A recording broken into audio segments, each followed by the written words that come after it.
What is up, YouTube? Welcome back to another trade recap video. In this video, I'll be going over the price action from Tuesday, February 24th. I took one trade today. And so yeah, let's just talk about the price action, go over the trades I took, and then we'll be out of here. Also, sorry about the dozers and all the noise outside. If you can hear that, I don't know if you can. Sorry about that. Jumping right into the bias and the draw of liquidity. At the start of today, honestly, if I had to lean a certain direction, I was leaning bearish. But today was honestly just a full conditional day and reactionary day. So at the time of market open, like this is right now, but at the time of market open, ES was inversing this 4-hour fair value gap. NQ was kind of going lower, and then I can see overall sell side liquidity being taken. So kind of the 4-hour bullish fair value gap right here was like my main condition. ES was more inversing it at the time of market open, and if that were to happen, I could see us going for lower prices, if that makes sense. But mainly overall today was just being reactionary. So jumping back to the 1 minute, as you can see here, we got market open right here. And so we were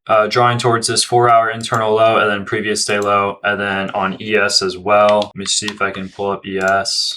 This is ES. We're drawing towards that previous day low right here. So going back to NQ. Okay, so just being reactionary to the charts, right at market open, we start dumping lower and we do create an SMT with this previous day low. I was leaning a little bit bearish, so I wasn't confident in taking this Diddy candle, or I should say this like huge displacement candle to this low resistance liquidity and to the upside. I would way rather take a continuation long because at the time we were like closing and inversing the 4-hour gaps. But obviously, as you can see here, once we started displacing away from this SMT at this previous day low, because ES took that level, I was flipping my bias to bullish now. And so since I flipped my bias to bullish, this is the area of where I can talk about the actual trade that I took. So I was finding draws of liquidity. I had this previous day high and NWOG and this 4-hour intermediate high as the external magnet and external draw of liquidity. And as a closer draw of liquidity on the 5-minute time frame, I just marked out this 5-minute intermediate high as it was just a high resting inside of fair value gap, just a good target that's like a little bit closer than these targets. So being reactionary to the price action after we just totally start displacing super quickly, super strongly away from this previous day low and SMT area, I flip my bias to bullish, and obviously I'm just looking for a continuation long from there. So I mark out this 5-minute fair value gap and this 15-minute fair value gap right before 10 a.m. Eastern Standard Time, where we did have orange folder news. So I'm kind of waiting for that a little bit. But obviously, as you can see here, we retraced to this 15-minute bullish fair value gap that we created after the 5-minute. So from here on out, I was looking for a long from this 5-minute that we tapped. And then I also noticed that we retraced to the 15-minute, which I didn't hate. I didn't hate the idea of that because we also tapped EQ. I also have VWAP on my chart, so that's cool, I guess. We also respected VWAP. I don't care about that too much, but this is a trade that I want to talk about. So this trade I took right here, let me pull up my journal. Yeah, okay. So the main idea of this trade was after we created this kind of more cleaner, better structure on the 1-minute time frame. As you can see here, we inverse this 1-minute fair value gap after tapping the 15-minute fair value gap. So I entered long right here, stop loss at the low, targeting the relative equal highs at the 5-minute intermediate high. And my break even was right here at this high right here, which was also a 3-minute fair value gap. So it was just an obvious 3-minute fair value gap.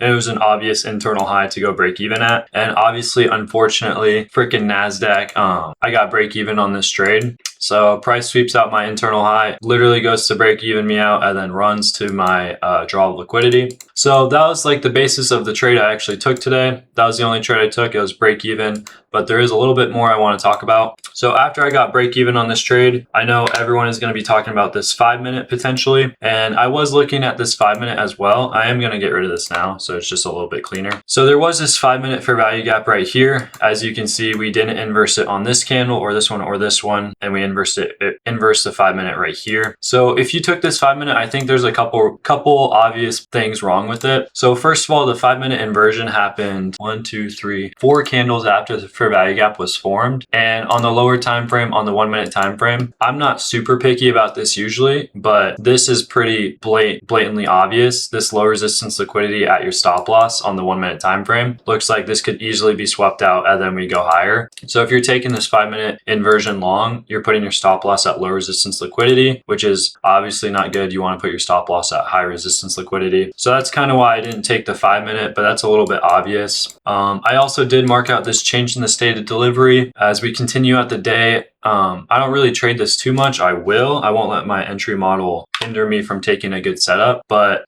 the main thing I told myself, if I lost taking this 5-minute inversion / changing the state of delivery, would I be mad at myself? And yes, I would, because I can clearly see us taking out this low resistance liquidity, stopping me out and then making a move higher or just continuing lower. So why do I want to engage in price action when I would be mad if I lost the trade if it doesn't really make sense for us? It would make sense for me to get stopped out if I took that, is basically what I'm trying to say. So that was the second scenario of what I wanted to talk about, and I didn't take that one. It is super unfortunate because obviously price does go higher from here. After breaking, I'll put it back up, but after I get break even on this setup. And then last point of the day was right here near the top of the AM session. So we're drawing towards the external draws of liquidity, being this previous day high, end log, 4-hour internal high, intermediate high. We actually don't take it. We start consolidating a little bit.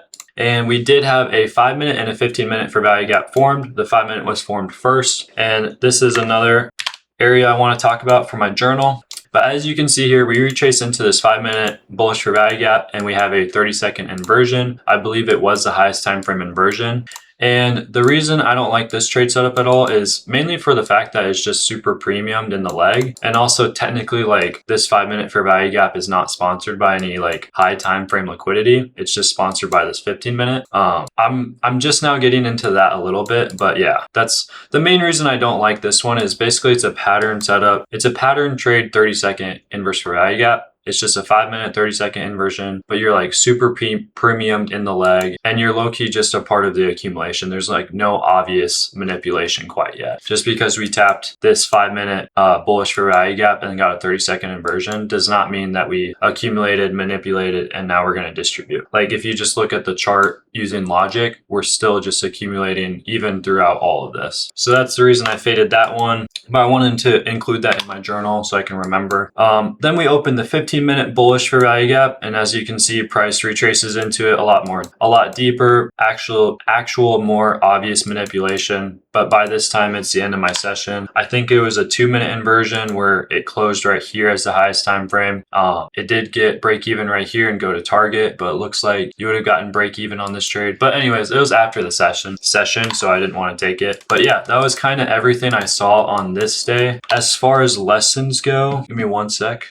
Yeah, honestly, in my journal, I just wrote down that I played this well. I played this day pretty well. I also noticed I got a good night's sleep last night. I got more sleep and I felt more awake today, and I felt more disciplined on the chart today versus other days that I've traded. So that was interesting. But as far as lessons go from this day, I don't really think I can take anything away from this displacement right here. I wasn't looking to take a long right here. And as far as how this trade went, I don't think I could have managed it. I could have managed it going break even at a 5-minute above, but I liked the internal high. It's just what I wrote out as my break even, and I stuck to it. So as far as obvious lessons go for this day, nothing really except for keep sticking to the strat and keep trying to improve your psychology, honestly. So, all right, guys, that's all I got for today's trade recap. If you guys enjoyed the video, please like, comment down below if you guys took a trade today, and please subscribe if you're enjoying the videos. But yeah, I will see you guys in the next one. Enjoy the rest of your Tuesday, enjoy the rest of your day, and yeah, I'll see you guys next time. Peace.